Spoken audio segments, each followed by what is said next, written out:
Hola, ¿qué tal? Muy buenas noches. La población de la Costa del Sol sufre una amplia variación a lo largo del año, alcanzando picos de más de 1 millón de personas en la temporada alta vacacional, alcanzando casi o acercándose incluso cerca de los 2 millones, 1,5, 2,5. Y esta variación de la población, este incremento de la población de personas residentes que eligen nuestra zona, la Costa del Sol, para pasar las vacaciones o para vivir, hace que el suministro, que la garantía del suministro de agua potable sea complejo. Y más si algo de esto depende de la lluvia, de un efecto meteorológico variable como es este. De todo esto, del agua, del suministro, del cuidado del agua también, vamos a hablar con el consejero delegado de Acosol, la empresa pública de aguas perteneciente a la Mancomunidad de Municipios de la Costa del Sol. Voy a saludar ya a Carlos Cañabate. ¿Qué tal? Bienvenido, buenas noches. Buenas noches. Bueno, todo así dicho, parece que vamos a hablar de muchos temas, y es que vamos a hablar de muchos temas porque nos interesa conocer en profundidad cómo funciona el suministro, cómo se hace, cuántas personas hay trabajando y lo complejo que es, para que se entienda, para que llegue a la población el trabajo que tenéis detrás y lo mal que lo hemos pasado y que lo estamos pasando con la sequía. Pero me gustaría empezar preguntándote cómo sintetizarías tú el objetivo, la labor que hace Acosol día a día. Bueno, nosotros, como saben, Acosol es la empresa pública de la Mancomunidad Costa del Sol. Nosotros nos encargamos de la gestión del agua, del ciclo del agua completo en 11 municipios de la costa, tanto desde Manilva hasta Torremolinos, incluyendo todos los municipios internos. Y bueno, el objetivo principal es la garantía del agua, es decir, que la gente cuando habla de grifo, el agua llegue. O sea, lógicamente, nuestro sistema principalmente se basa en el abastecimiento humano, tanto abastecimiento humano no solamente es el consumo ciudadano, sino también todo lo relacionado, por ejemplo, en la Costa del Sol, con hoteles, con piscinas, con campos de golf.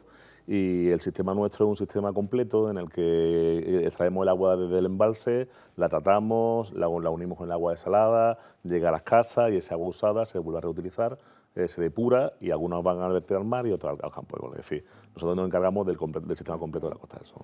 Tener agua, como bien definía, abrir el grifo en la casa y que salga agua es algo muy habitual para nosotros, muy sencillo, pero que lleva detrás una complejidad importante añadida, y más cuando estamos en periodos como el que hemos hablado antes de sequía.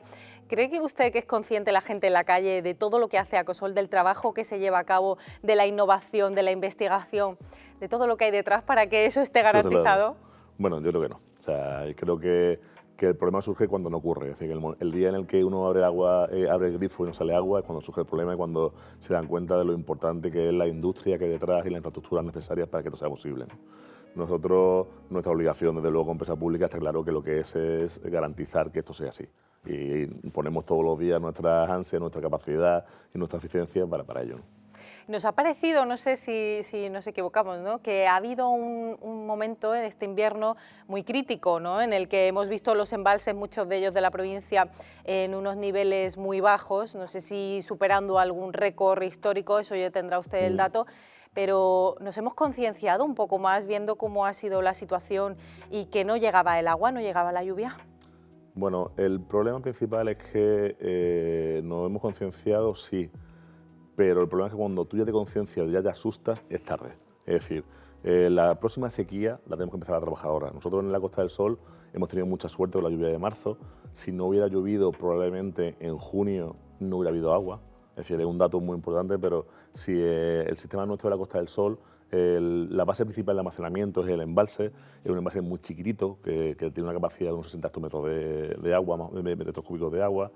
Y también tienes otros aportes como son pozos, como es la desaladora, pero ten en cuenta que durante un año completo la capacidad de almacenamiento, si no lloviera, sería insuficiente para la demanda para la Costa del Sol, ¿no? Entonces, claro, nosotros estamos siempre, yo siempre digo que nosotros estamos en continua sequía, es decir, nosotros, el periodo nuestro va de año en año, y en el momento en el que no llueva nos quedamos fuera. Entonces, sí creo que la gente ha tomado conciencia. Dentro de nuestro sistema, que es la cuenca mediterránea, es verdad que el nuestro, la Costa del Sol y el de Gibraltar se ha salvado un poquito, incluso el de Málaga capital, pero es verdad que aún continúa, por ejemplo, la parte de la Sarquía con muchos problemas. Ese dato que nos ha facilitado es demoledor. Sin lluvias de marzo no estaría garantizado el suministro en junio. No sé si a veces al ser humano, a los que vivimos en la Costa del Sol, se nos olvida que seguimos dependiendo de la naturaleza y que en gran parte de lo que ocurre también depende de nosotros, ¿no? También en Acosol hacéis campañas de sensibilización, hablaremos de ellas más adelante para cuidar el medio ambiente, pero ¿nos creemos a veces que estamos por encima de la naturaleza, de todo eso? No sé si le dice a alguien por la calle, ¿cómo puede ser que en el siglo XXI estemos con esto, ¿no? Que no esté garantizado? ¿Se nos olvida? Sí, es decir, bueno, primero, el cambio climático ha llegado para quedarse. Nosotros tenemos que tener en cuenta que nuestra situación geográfica le afecta muchísimo. Nosotros, en los periodos de lluvia cada vez son menores, el tipo de lluvia cada vez de un sistema son más torrenciales, en periodos más cortos de agua. Entonces nosotros tenemos que amoldarnos, y el hombre tiene esa capacidad a través de la inversión y a través del análisis de la infraestructura, tenemos que amoldarnos a esa realidad que tenemos ahora. Ya no nos valen los criterios de el sistema actual vigente de infraestructura que se planteó el año 70, 80, que es el que ahora mismo trabajamos. Tenemos que dirigirnos hacia un sistema de infraestructura nuevo en el que sea capaz de funcionar teniendo en cuenta las condiciones climáticas.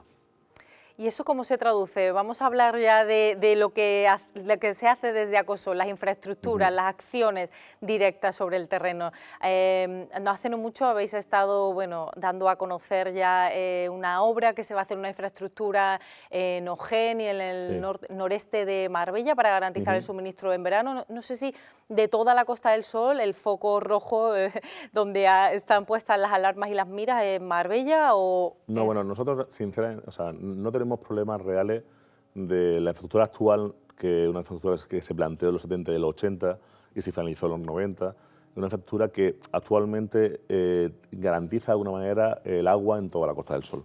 ¿Qué ocurre? Que junto a esto ha habido un crecimiento demográfico muy alto. El desarrollo urbanístico es exponencial. Entonces, esa infraestructura estaba pensada para un número determinado de personas y ahora mismo estamos justo al límite o en los momentos de tensión de la misma, ¿no?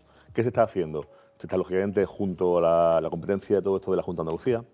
La Junta de Andalucía estamos trabajando de manera conjunta buscando soluciones a corto, a medio y a largo plazo, y la base de todo es la planificación hidráulica. Nosotros tenemos que tener en cuenta que la planificación hidráulica unida a todo lo relacionado con el urbanismo, tenemos que ver exactamente hacia dónde nos dirigimos, si queremos la Costa del Sol seguir creciendo de manera exponencial o queremos un crecimiento sostenible y mantenido, que es lo que muchos defendemos, ¿no?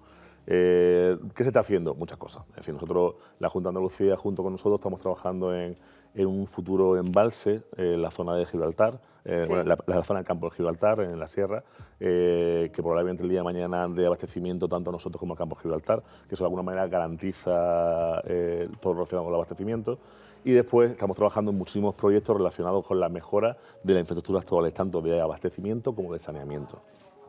Y en cuanto a abastecimiento, si nos centramos primero en el abastecimiento, mucho se habló también en toda la zona de la Costa del Sol de las desaladoras, estas máquinas que venían un poco a salvarnos, ¿no? a transformar el agua del mar en agua potable.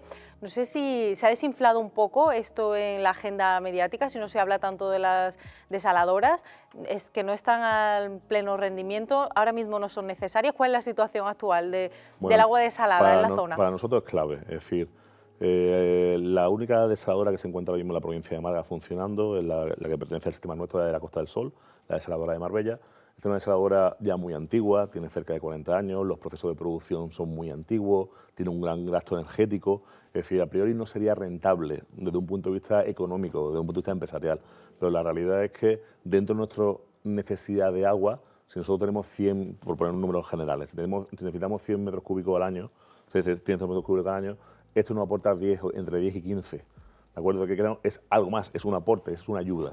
Lo que está claro que sí es necesario para toda la zona de la costa, no solamente la nuestra, sino la costa también granadina, la costa almeriense, la necesidad de plantearse sistemas de desalación que garanticen los aportes hídricos dentro de los sistemas de agua. Y en todo este panorama actual y a futuro, ¿no? Porque vosotros no estáis en el presente, sino que estáis pensando en cómo garantizarlo a largo plazo, ahí entra la creatividad también, entiendo, un poco sentarse a pensar qué podías hacer. ¿Nos puedes adelantar algunas de esas ideas que a futuro se pueden implementar? La principal de todo que estamos trabajando ahora mismo es, de hace muchos años se lleva escuchando un convenio que es existente entre el Ministerio y la Junta de Andalucía para poner una desaladora más en la zona de Mijas. La zona de Mijas, esa desaladora, nosotros entendemos que no es necesaria. Es decir, actualmente tenemos la de Marbella tiene una capacidad muy importante de crecimiento, entonces de pasar a 10 hectómetros podríamos pasar fácilmente a unos 30, 40, que sería una garantía muy importante para el sistema nuestro de abastecimiento. Y entonces estamos trabajando de manera conjunta con el Ministerio y con la Junta para desafectar ese expediente y que ese dinero, que son cerca de 50 millones de euros, vayan para la mejora de la desaladora actual de Marbella. Tenemos que tener en cuenta que esa desaladora tiene sitio, tiene ya, por decirlo de alguna manera, los tubos que recogen el agua del mar hechos, que son necesitan un periodo ambiental muy importante, un tratamiento ambiental muy importante, con mucho tiempo y un estudio que eso ya está hecho, tenemos los suelos y estamos trabajando entendiendo que ese sería uno de los aportes más importantes dentro a futuro, ¿no? Y por otro lado, se habla también del recrecimiento, eso ya es una historia de hace muchos años, el envase actual, que es el envase del Verde, donde nosotros tenemos el almacenamiento principal de agua, un recrecimiento de la presa para que haya mayor capacidad de almacenaje, y como he dicho antes, el envase de Gidal Medina, que entendemos que es la clave, ¿no? Y por otro lado, pues no solamente estamos trabajando respecto a capacidad de envase o capacidad de aporte de agua, sino en la mejora y eficiencia de la propia infraestructura. Es decir, nosotros con la modernización de la infraestructura, como estamos trabajando ahora, aprovechando los fondos europeos para temas de digitalización, buscamos la mayor eficiencia, que no haya pérdidas de agua dentro del transporte del propio abastecimiento. Y bueno, estamos trabajando en 1000 líneas distintas, estamos intentando realmente modernizar la empresa y entendemos que estamos poniendo unas bases bastante serias. Si todos estos proyectos que tenemos con la Junta de Andalucía, el siguiente paso real es ejecutarlos, sino que se queden metidos en un cajón, entendemos que tenemos buena noticia, ¿no?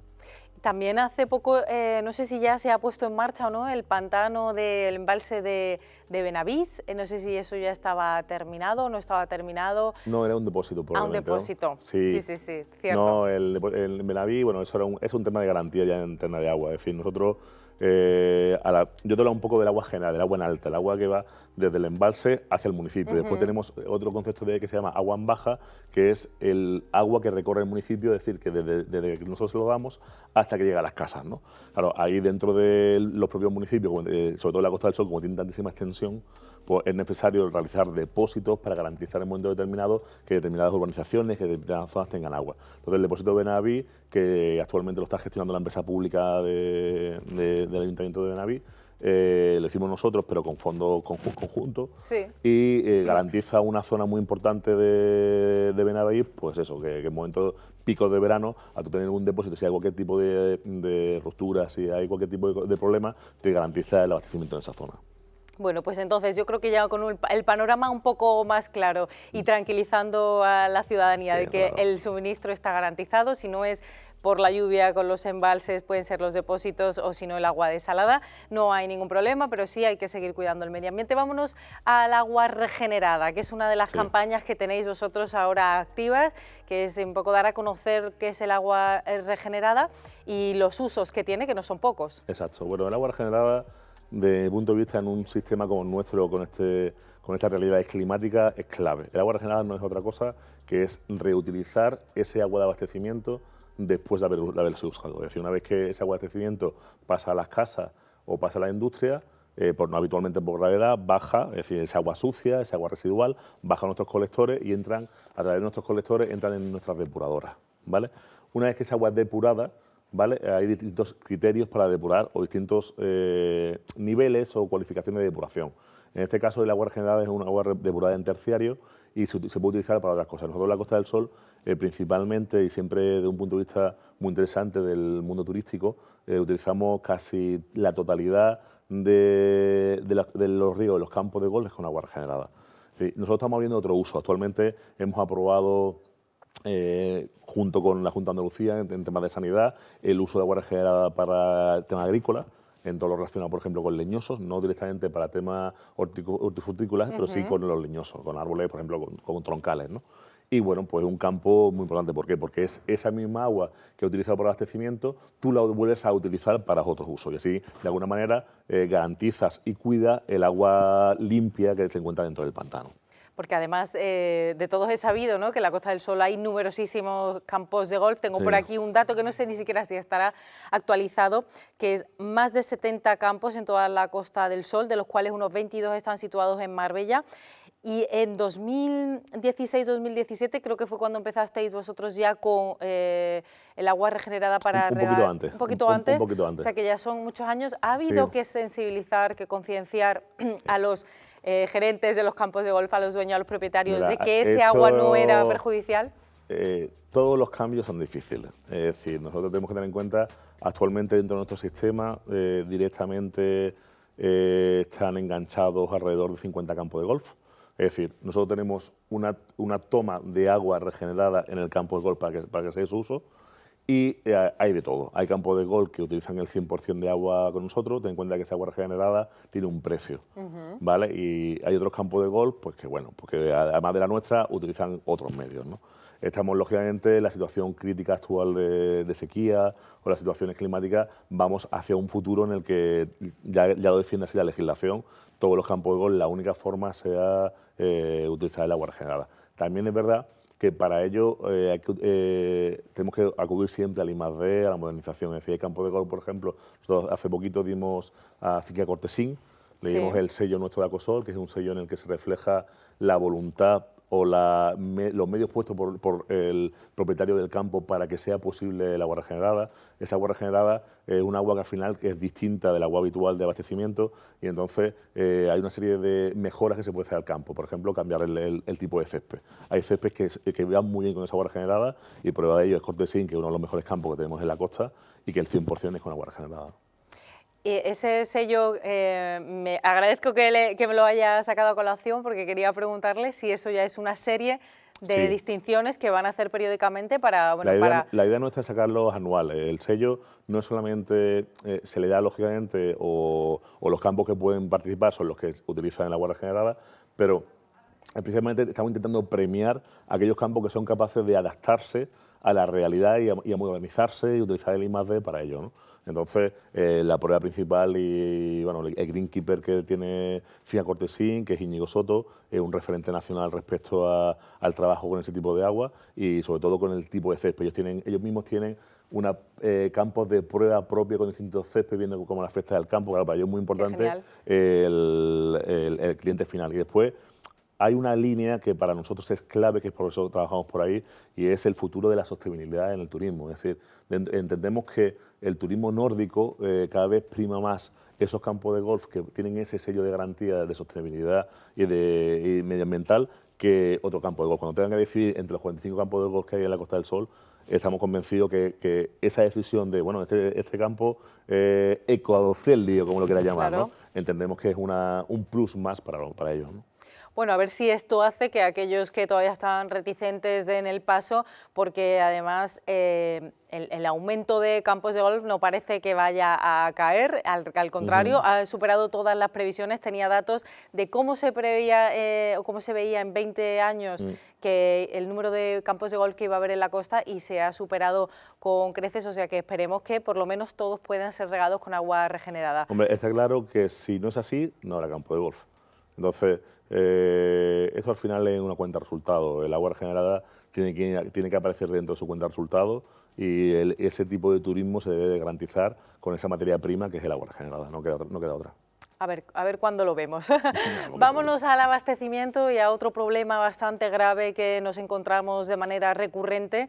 Muchos buceadores en sus expediciones, en sus buceos, se encuentran riadas de toallitas sanitarias, no sé cómo llamarlas, toallitas higiénicas, todo el mundo creo que sabe de lo que estamos hablando.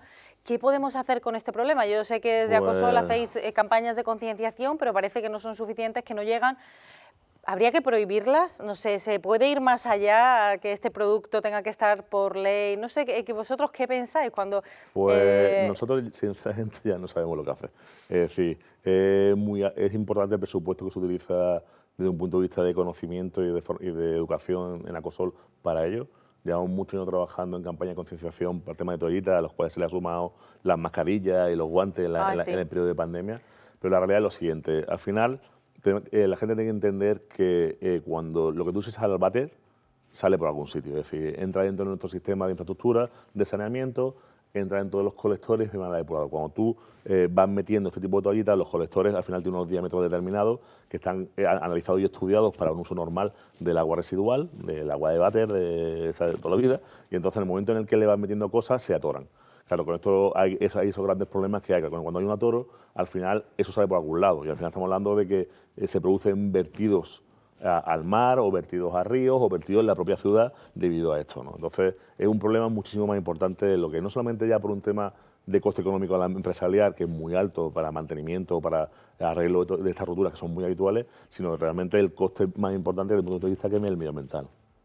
Y luego el impacto también turístico, porque la sensación, la imagen que damos con esas toallitas todas distribuidas por la orilla, pues es asqueroso. No sé si esto además tiene algún peligro para la salud en cuanto al suministro, no sé si aparte de los costes de arreglar los colectores que se dañan... Bueno, ten en cuenta que esto al final es saneamiento, es decir, esto ya es la red nuestra de saneamiento, esto va a la depuradora, en la depuradora hay un alto coste, pero la depuradora lo que hace es la retira todas. Es decir, nosotros tenemos dentro de los procesos de depuración, ya nos hemos especializado, porque no nos queda otra manera, en retirar estas toallitas y estas mascarillas, estos guantes y bueno, y todo lo que se echa por ahí, ¿vale?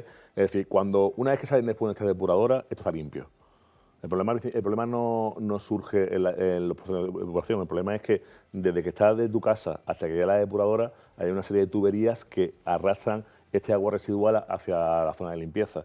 Claro, en el momento en el que estas toallitas crean cualquier tipo de atoro, salta, rompe la tubería y es cuando se produce el vertido. Entonces, claro, muchas veces nos mira a nosotros con un punto de vista de responsabilidad, le digo, bueno, sí, probablemente seamos responsables, pero realmente la infraestructura existente permite o tiene la capacidad que tiene para tratar lo que es algo normal. Esto es algo fuera de lo normal, ¿no? No sé si en algún momento os llegabais a imaginar que ibais a estar luchando contra este problema que parece un poco banal, ¿no? De las toallitas, de que la gente no sepa dónde tiene que tirarlo. Me imagino que ni en las peores pesadillas, porque esto no para, ¿no? Bueno, nosotros recomendamos, ya por recomendar, si la van a seguir utilizando, por lo menos que busquen, que en algunos supermercados, es verdad que se venden estas toallitas que son reciclables, que se pueden utilizar en bates.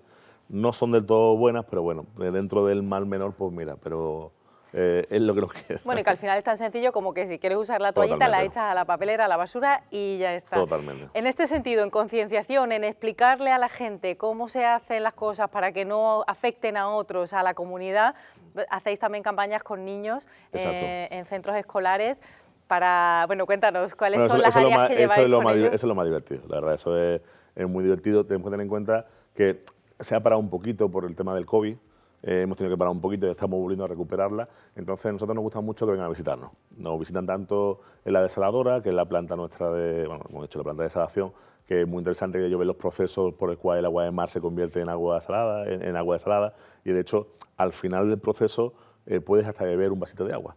Además, ellos disfrutan mucho con eso y después en las plantas depuradoras. Ellos pueden ver los grandes vasos de depuración, entender el proceso, nosotros les explicamos un poco la información de dónde viene el agua residual, para qué se puede utilizar y bueno, la verdad que disfrutamos mucho con ellos, pues entendemos que la base del futuro medioambiental siempre la va a ser la educación, ¿no? Y luego ahí se les dan pues unas claves, ¿no?, básicas para ahorrar agua en casa, que teníais un eslogan hace unos años, no sé si lo seguís manteniendo, muy bonito, que era gota a gota, ¿no? Y que la importancia de una simple gota de agua, que no la desperdiciemos, y eso se puede hacer día a día en la cocina, en el baño, en el jardín. Sí, nosotros normalmente, y además eso después los padres no lo dicen, normalmente le damos siempre una serie de instrucciones muy sencillitas, como por ejemplo cuando se lavan los dientes, cerrar el grifo, le vamos explicando en qué pueden ellos ayudarnos para el día, en su día a día, ¿no? Que realmente cada gota cuesta, ¿no? Entonces, después hemos tenido mucho retorno de los padres. Mi hijo no me deja ya ducharme con no sé qué, pero bueno, eso creemos que es parte del éxito de la campaña, Claro, ¿no? que sí, que ellos lo vayan ya instaurando ahí como norma dentro de la casa, desde Exacto. los más pequeños. Nos vamos quedando sin tiempo, consejero delegado de Acosol, y yo voy a ser muy tópica, muy típica también, pero bueno, hay mucha gente a la que no le gusta el agua, el sabor del agua de la Costa del Sol. ¿Contra eso se puede hacer algo? ¿Se puede hacer que sea...? Nosotros estuvimos haciendo al principio, y además lo hemos puesto siempre en conocimiento de la gente, cuando al final el agua que sale por las casas habitualmente es mucho mejor que el agua embotellada. O sea, es así, o sea, es una realidad porque es un agua que tiene un seguimiento completo, que está tratada, que tiene un seguimiento fortísimo. Eso respecto al sabor, bueno, es lo que hay. Tampoco tenemos que tener en cuenta que esto ya sencillamente no es con temas de aditivos que no queremos hacer y que entendemos que dentro del propio sistema de abastecimiento no es necesario. Ahí al final lo importante no es el sabor, lo importante es valorizar y darse cuenta que lo importante que es que cuando abra un grifito te salga agua, ¿no? Entonces entendemos que esa es nuestra función. Desde luego, y al final es acostumbrarse y bueno, sobre todo no consumir más plástico, más botella que también terminan en los mares y al final... Ya no nos queda otra, si queremos que las próximas generaciones sean felices, que empezar a entender que esto es finito y que o lo cuidamos o no queda nada. Pues con este mensaje nos vamos a quedar hoy cerrando el a fondo de esta noche, que nos ha quedado precioso. Que recordemos que esto es finito, tenemos que cuidar el medio ambiente y el agua, no desperdiciar nada. Muchísimas gracias por todo lo que nos ha enseñado hoy Carlos Cañabate, consejero delegado de Acosol. Nos vemos en la próxima, que nos ha quedado todavía mucho más que aprender y a ver cómo va esa concienciación de niños a padres y también cómo los padres lo asumen. Muchas gracias, buenas noches. A ti, buenas noches. Nosotros seguiremos aquí en A Fondo, no se lo pierdan, tratando temas de actualidad de Marbella y de la Costa del Sol.